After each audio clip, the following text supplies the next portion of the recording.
because I wanted to put something out there that was entrepreneurial and inspirational and aspirational, and by nature we have a lot of, fashion designers and people in there, and because that's what people are interested in. So so it's great being here. I get very excited. I certainly set out to be an entrepreneur, and I kind of didn't realise that, accidentally I was an editor with that, and all these amazing glamorous things come with that job. So yeah, it's great to be here. Well, it's a very inspirational journey, yours, and I look forward to getting into it in more detail. Yeah.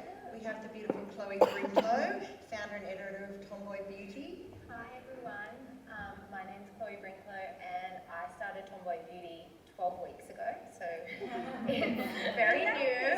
I feel like I'm a baby compared to the collective, but I'm still a baby.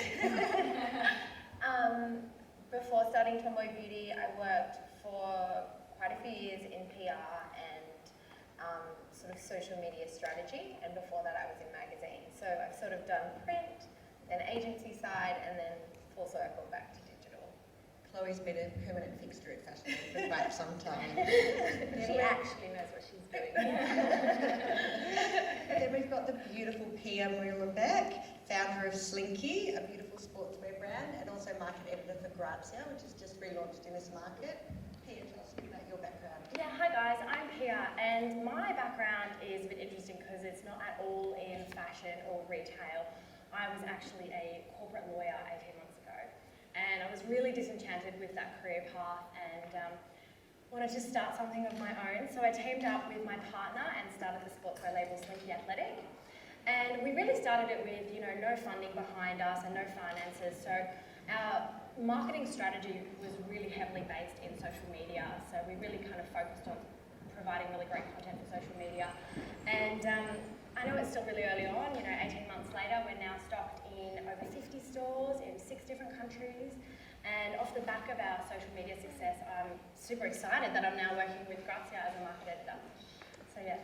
Way too pretty and creative to be a corporate lawyer. Then we have the incredible Paola Alberdi, who joins us from San Diego, who's an international fashion influencer and experiencing Sydney and all that is Australian fashion for the first time this year. Yeah, so hello everyone. I'm super excited. Let me start off by saying that I'm in Australia for the first time. I am creative director of Blink Itinerary. It's a fashion blog. I started it 2 years ago.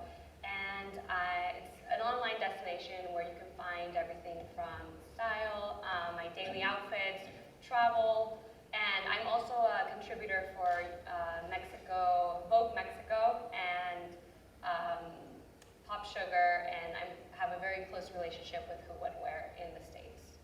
Fantastic. So we've got an incredible amount of expertise up here in terms of being able to talk about content and fashion.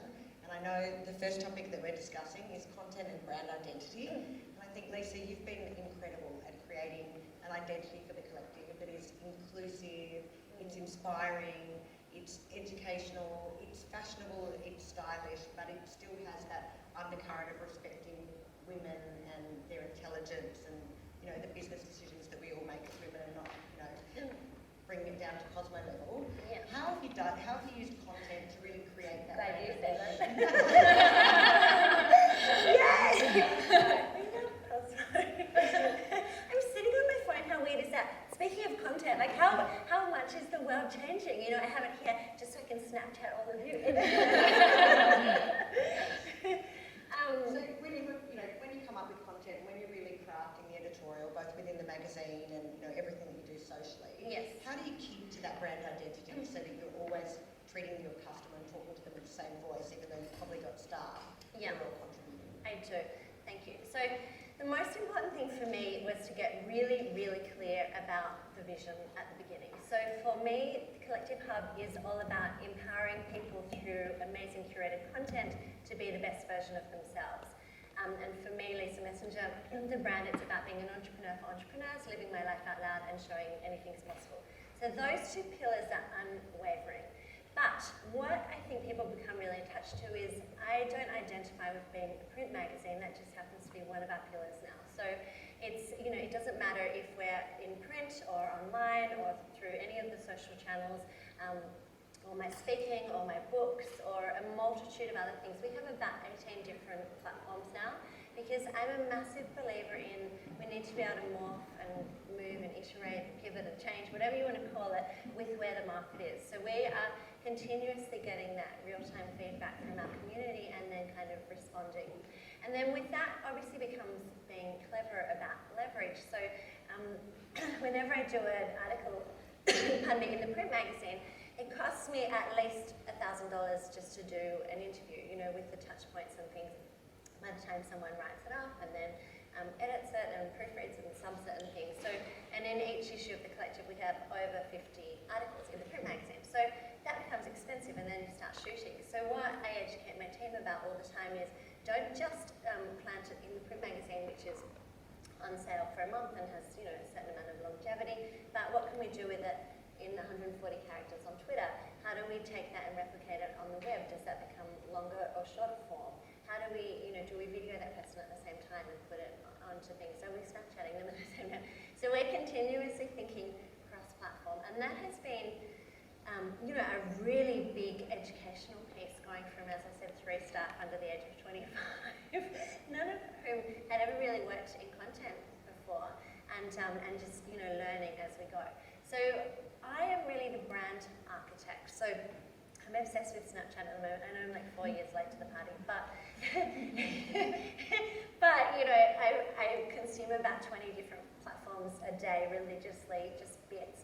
And suddenly everyone in the media is talking about it, and I think the channel's about to just take off. So I learn everything about it, and then only from there can I educate my team, and we can kind of go on to the next level. And then I kind of step away and let them do their thing. Your team's under 25, they were literally born on Snapchat. They were born on Snapchat, but I mean, a lot of people in the room might be going, oh, stupid old woman, like Snapchat, get real. But the thing about it is, I think it's changing a lot from that fast, you know, disappearing content. I've just been watching how big brands have really been embracing over the last few months, and I think it's getting much, much more sophisticated. And I think with the Australian CEO coming into play, I think the algorithms will change, and you know, all of that kind of thing. So, yeah. It's exciting, and look, I It think is exciting. you're very lucky because you obviously didn't have a traditional structure that the other magazines have, while they're trying to catch up and adjust their business to kind of focus and leverage the digital world. So they're kind of backwards. So you've been able to build the brand with that ecosystem in mind. Out of naivety. Yeah, but Because I'd never sold, sorry, and then I'll shut up, but because each issue of the print magazine costs over $350,000 in Australia, that's one of 37 markets we're in now. So there was no way I could ever sell flat ads on a page like all the other magazines were doing. We just didn't have the team, the smarts, the infrastructure. We had nothing, no knowledge. So I had to flip everything from the start. So don't underestimate the power of naivety and, you know, doing things differently. Like I am purposefully counterintuitive in every single thing that I do.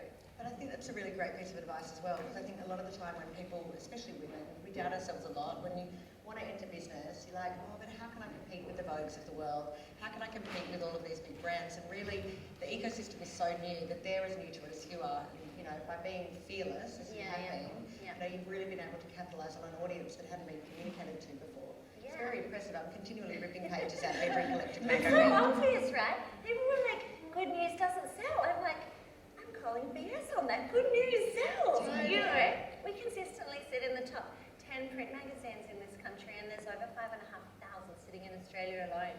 You know, like it defies all odds. So It's amazing. yeah, it's cool. And I also kept, like you said, you know, I kept like a level of transparency. So at the beginning, I set realistic goals, and I said, you know what, at this time I can only post 3 times a week. So I just took the time to make sure that I had 3 solid photos or 3 solid posts, so that people notice or would start noting, okay, well, she's posting Monday, Wednesday, Friday. And it's just creating that sense of community that kind of brings everyone together. And I also noticed that even though I was taking a lot of time to create really great photography for my blog, people loved to see what I was wearing that same day. So I started posting, I kind of took advantage of that, and I posted on my Instagram, and I would post every day like my outfit of the day, and then also my post of the day. And I would notice that my photos of my outfits of the day were getting much more engagement, because people were communicating with me, and they were getting like a sense of, I'm with you, I know you, and I think that that's a great way to keep in mind if you're starting your blog, to be transparent, because we're in this industry, we're set out to see so many ads and so many people trying to sell us stuff that we just want to interact with someone that has the same style as us, and we can reach out and say, hey, it's so funny because I get people sending me Snapchats like, what should I wear, this or this? And for me, it's amazing that I'm able to be able to communicate with them with social media, you know? So I think that it's just creating, in the end, creating a community. And I think that if your audience knows that you're there, then they're gonna want to be involved with it. Absolutely. I think, I mean, you hit the nail right on the head when you said that they want to see what you're wearing because it makes it more relatable and real. Because I think, I mean, our social media team can speak about this much better than I can, taking credit for their work. But they work really tirelessly during Fashion Week because everything on the runway is so exciting and new, but you can't buy it yet. It's not in store till November. So we want the consumers to really connect with us as a community. They want to see what the models are wearing off duty. They want to see what the editors are wearing in the front row. You know, everyone wants, if I post an outfit in my day, everyone comments on how terrible my shoes are. So wash my hair. This is my mum who publicly humiliates me every day on social media. But you know, I think that by finding that environment where you're actually speaking openly and giving an insight into your real life, then all of a sudden you're connecting because they don't feel like they're being talked to. They feel like they're a part of that conversation. And I think that's why Snapchat is getting so popular for the same reason. Because first it was Facebook and Instagram, and obviously, you know, you can get engagement with everyone on Instagram, but Snapchat, it's there. You're taking a real live video. There's no edit. There's no. It's right there. So I think that it's gonna be fun to see how it all starts gearing into like what's next, right? Because first the Snapchat and then also videos. So I'm excited to see what's next in the market. You know, know your purpose and find your why. I mean, that's the most important thing, and that's the one question I ask myself every single day. Why am I doing this? Because it's really interesting, as you achieve any level of success, you know, you can get carried away with ego or, you know, forgetting why you're here. So every day I go, why am I doing this? And I go back to my vision every single day. I mean, that's really important to me. The second one would be to surround yourself with an extraordinary team, and in that I'll throw, you know, remember that there is more than one currency. Cash isn't the only currency. That it becomes really fun when you align that why and that vision and that purpose, and you go, oh, I'm here and they're here, and we have non-competing but collaborative audiences. How can we do business? And as soon as you remove cash as the only way to do that, it becomes very exciting. You know, there's a whole different way to do business, and it's very cool. And yeah, so surround yourself with an extraordinary team. And then the third one would be to fail fast. So just, you know, and we can do that now with social media. You can test things really quickly. I'm always testing something and then knocking it on the head, or, you know, morphing, pivoting, iterating, changing, whatever it is, so that, you know, I think gone are the days of write a 300-page business plan, which takes a year, and then you get to the end of it and you're like, okay, I'm ready. And then it's like, there's no market, the industry's changed, no one wants to buy it, and that's like a huge, slow death, and you run out of all your money and time and energy. So I'm always just like, you know, put it out, put it out, put it out. No, it didn't work. Just detachment from outcome and failing fast. I think that's important. So, I would say to anyone, I can only talk from my personal experience in starting an online publication or a blog or a website, and I think the best piece of advice I could give anyone is to find your point of difference. There's so much noise in this industry, and there's so many girls starting blogs that are exactly the same as girls who already have established blogs or Instagrams, and you're not offering anything different. Think about what you can do that's different to everyone else. Have an attitude, have a brand, have an aesthetic, and stick to it. And I would say, don't wait for perfection. So I know a number of people who I speak to regularly who have this great business idea and they're really excited to get started. They talk about it, but they never start. And like it's 2 years later, and you know, you're still talking, you know, but they're still talking about it as this great idea, and it's just, what have you done? You know, have you got the website up? Have you got this up? And none of it's actually done, but they're still talking about it. And I think at some point you just have to kind of take that risk, even though it might not be perfect yet. I think the key is to make sure that the product that you have or the service that you bring to the market is perfect, but everything else around it, the website, the logo, everything can evolve, you know? Brands evolve all the time. So I think just get out there and start to hustle, start to be loud and proud and tell people. It was a waste quite right. So embarrassing. Keeping it real. I love it. Just basically, you know, make it known what you're doing, because you'll be surprised the opportunities that can come your way when you get out there and you get vulnerable and you say, hey, listen, this is a big risk. I don't know if it's going to fail or if it's going to succeed, but this is my goal and this is my dream, and just start. Good. I probably needed to have that conversation with you about a year ago. I was done about Brinklow uni. I was at an event 2 weeks ago. It's called Create and Cultivate in LA, and I was part of one of the speakers. But Rachel Zoe was one of the, she was there. And one of the quotes she said was that she believes that there is a special place in hell for women that don't help other women. I would agree with that. And it's so true. And I think that I owe part of my success and my blog success was that I surrounded myself by other talented women in the industry in LA that also had blogs, and we help each other. In the blogging community, there's a lot of bloggers, but there is a market for all of us and more.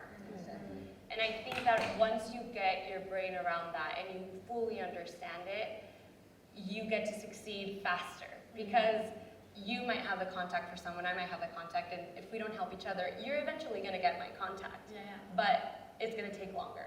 And why not help each other? And so I think that is my advice. It's a To very help. good piece of advice. And look, I think as Australians, we feel that a bit too. There used to be this attitude of, you know, we can't help each other because there's not enough success for all of us to go around. So if I help you become successful, then I'm less likely to be successful. But now it's more brand Australian as success means that when I go in as an Aussie, everyone's like, oh yeah, we know Aussies, we know the creative background, and we believe in that as a brand and quality message. So it really is a beautiful kind of shift in society for both Australians and women everywhere. And a lot online, it's funny coming into print media, and because I just want to be friends with everyone, and when I first said to some of the other editors, I'm like, oh, I should do a story on you. And they look at me like I have two heads, not now because they know. I'm like, come on into the collective. And they're like, we never do stories on other men. Now they very kindly, a lot of them do stories on me, but I'm like, it was just such a, who is this weirdo who thinks we can cross-pollinate? We don't do that. So it's so much more fun when we all work together. Absolutely. Yeah.